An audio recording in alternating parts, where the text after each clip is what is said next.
Mes amis, on le savait tous, Alassane Ouattara n'a jamais eu pour projet de quitter le pouvoir en Côte d'Ivoire. Il a toujours voulu se maintenir en faisant croire en 2020 qu'Amadou Coulibaly était un prétexte, que la mort de ce monsieur, de ce dernier, déstabilisait la transition, la suite, l'alternance politique au RHDP. Quand on est imbu du pouvoir, quand on est sanguinaire comme Alassane Ouattara, tous les prétextes sont bons. Et aujourd'hui, en 2025, qu'est-ce qu'on entend?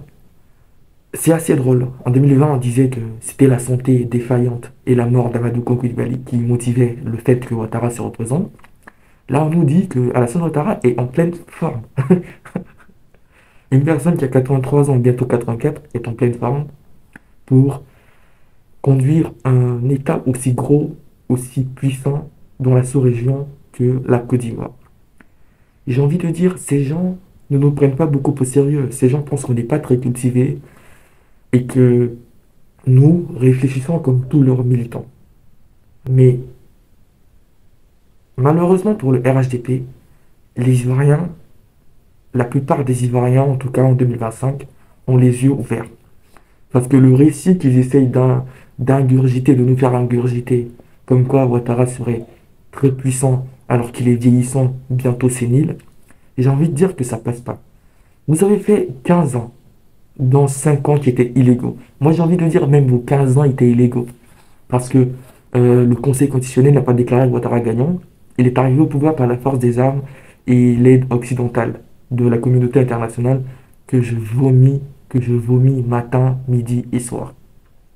Donc ce monsieur n'a jamais été légitime. On a compris que tu as fait tes 15 ans. Dans 5 ans, qui ont été, on va dire, forcés, si tu veux. Et là, ils veulent encore aller faire 20 ans. Et genre, donc, quelle personne peut diriger pendant 20 ans un État sans arriver à bout de souffle? Prenons l'exemple de l'Allemagne. Angela Merkel, elle a fait 15 ans. Et elle s'est même rendue compte d'elle-même que au bout de 15 ans, le cerveau commence à tourner en rond, tu ne deviens plus créatif. Et donc Ouattara, je ne sais quel super homme il voudrait nous faire croire que lui, a, avec l'âge qu'il a atteint, il peut toujours pousser, pousser, pousser pour tenir droit le guidon du pays. Mais monsieur, vous n'êtes pas seul dans ce pays. Rappelez-vous, vous avez mené une lutte pour qu'on vous reconnaisse, pour qu'on vous accorde vos droits politiques ici en Côte d'Ivoire. Et là, aujourd'hui, c'est vous qui vous faites le vecteur de l'ostracisation d'une partie de la classe politique ivoirienne. Guillaume Soro, qu'on a accusé de vouloir faire un fomenter un coup d'État, Laurent Gbagbo, qu'on a accusé injustement d'avoir braqué la BCAO, alors que c'est vous et vos amis de la communauté internationale qui empêchaient les transactions financières pour payer les fonctionnaires de Côte d'Ivoire. Encore une autre forfaiture, encore une autre trahison pour l'État de Côte d'Ivoire. On ne vous pardonnera jamais ça, M. Ouattara. Et plein, plein, plein d'autres sujets. Blé Goudé d'ailleurs, que vous ne voulez pas amnistier, ni même reconnaître, lui accorder une grâce. Tous ces gens que vous êtes en train d'exclure, tout cela vous reviendra comme un boomerang à la face parce que vous faites exactement ce que vous accusez les gens de vous avoir fait auparavant. Il faut arrêter. Il faut arrêter. Vous avez fait 2 mandats, il est temps de partir. On va pas le répéter en chinois. Si je pouvais le répéter en chinois, vu que vous avez bien commercé avec les Chinois, je l'aurais fait. Mais il faut laisser l'alternance se faire. Il faut que ça va partir en grandeur.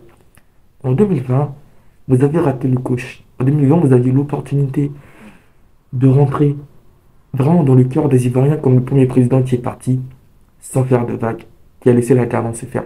Vous pensez que vos amis Macky Sall, votre ami Nana Akufo-Addo au Ghana s'embêtent? Vous pensez qu'ils n'aiment pas le pouvoir? Vous pensez que le fait de se glorifier d'avoir été président, ils n'aiment pas? Mais ils ont su partir. Alors moi j'en appelle au peuple ivoirien. Je ne demande pas l'insurrection, je demande juste une mobilisation massive dans les urnes en octobre 2025.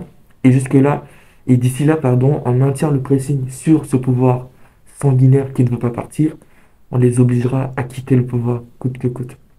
Merci à vous d'avoir suivi la vidéo. Partagez-la massivement, likez-la.